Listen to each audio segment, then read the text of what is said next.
El noviembrismo. Análisis y reflexiones del momento rupturista.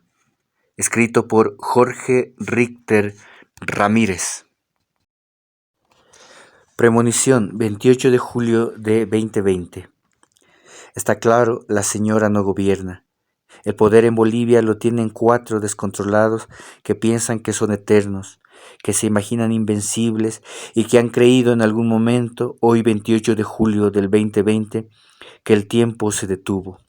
Todos sabemos que el tiempo no se detiene, que un día posiblemente pronto no estarán en esos despachos. No van a tener nada de poder.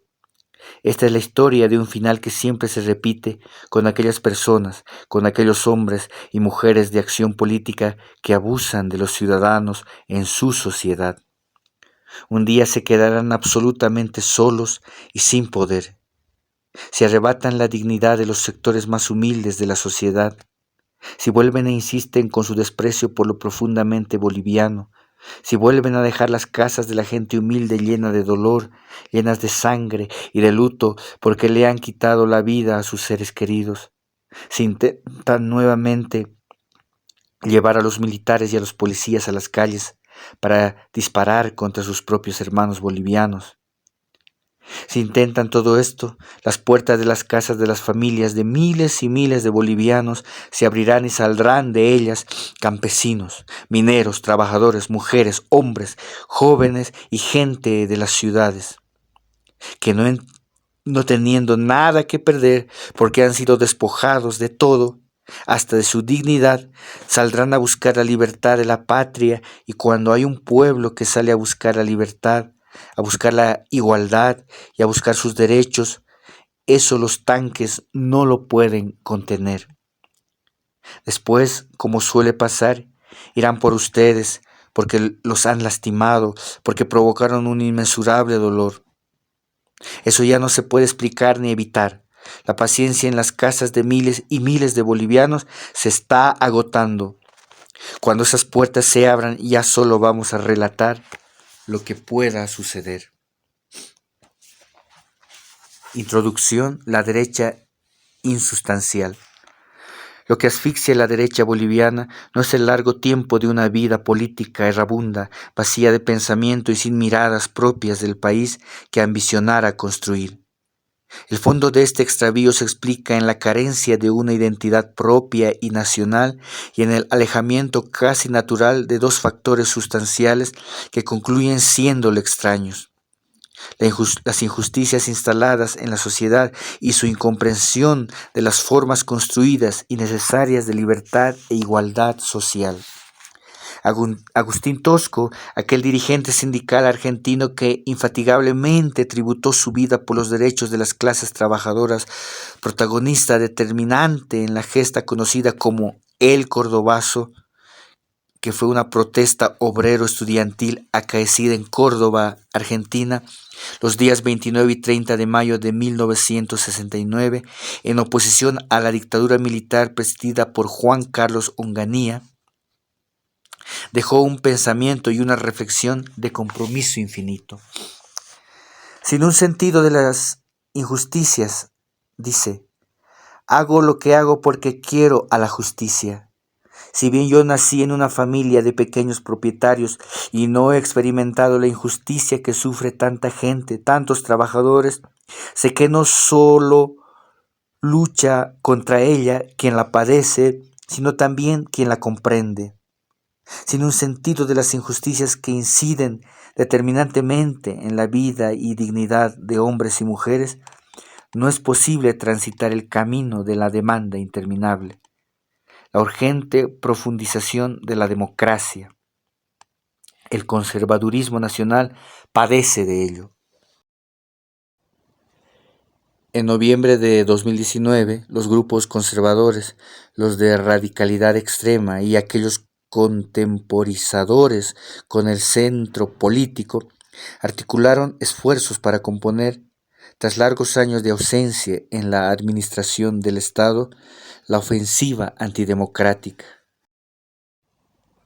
Los ejes discursivos utilizados en referencias constantes a recuperar la democracia a retornar a la libertad y la institucionalidad del Estado, entre comillas, y al fin del autoritarismo, entre comillas, solapaban la pretensión última, un desembarco en el Estado con fines de urgencias personales, de grupos y corporativas siempre económicas y nunca en una perspectiva histórica transformadora.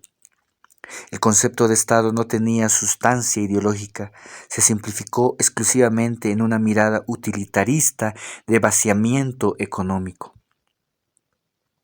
Las estructuras ocultas en la lógica policial que construyó el noviembrismo, con perfiles propios de crimen organizado e internacionalizado, develan la esencia de una derecha que rastreó el poder y la administración del Estado en una perspectiva de posibilidades eventuales de apropiación y uso personal.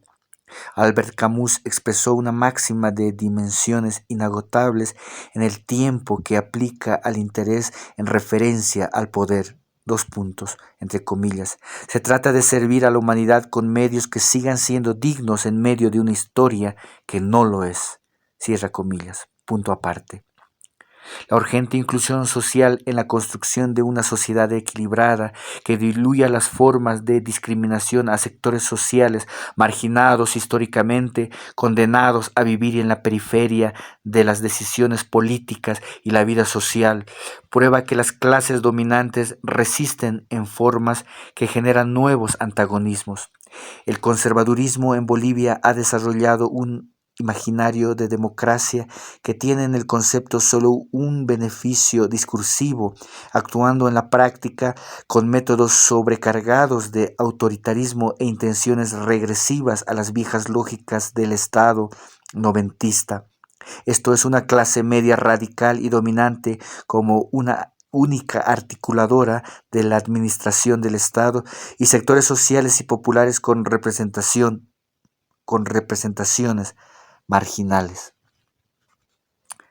La ofensiva antidemocrática. Lo que la derecha conservadora hace en el país es cuestionar el Estado plurinacional, las formas de inclusión social y la capacidad lograda por los movimientos sociales de articular un enorme bloque con toda la corporatividad popular en conductas electorales homogenizadas hasta consolidar un potencial electoral casi invencible. La negación del país plural y diverso, así como su desprecio racializado por la gente campesina y originaria e indígena en un maltrato que llega a las culturas ancestrales y a las nuevas identidades ya hoy politizadas. Lo convierte en representantes de la intolerancia y la hostilidad sempiterna. Los procedimientos de poder expuestos por el noviembrismo en 2019 evidenciaron el ánimo de implementar un Estado policía, a partir del cual se reconfiguraron las intervenciones del mismo, disminuyéndolas para favorecer las prácticas neoliberales. El nuevo neoliberalismo se exaspera con las formas manifestadas por los movimientos sociales, las identidades y las maneras colectivas de comprender la libertad. La ofensiva antidemocrática es la presencia del neoliberalismo impaciente, la exaltación de la libertad individual extrema que, estando carente de posibilidades democráticas y electorales, recurre a los inéditos formatos que sugiere el neogolpismo. La libertad ultraindividualizada fragmenta el movimiento popular.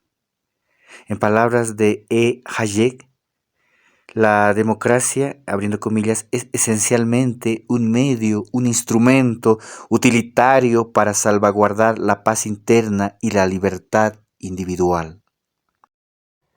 Cierra comillas. Punto seguido. El sentido de Hayek apunta a un retorno de las formas duras de un capitalismo de mercado que desprecia la conformación de estados fuertes. Bueno, muchas gracias, queridos amigos y amigas de Bolivia y el mundo. Aquí concluimos esta primera parte de este audiolibro, El Noviembrismo, escrita por Jorge Richter. Un abrazo grande desde La Paz, Bolivia.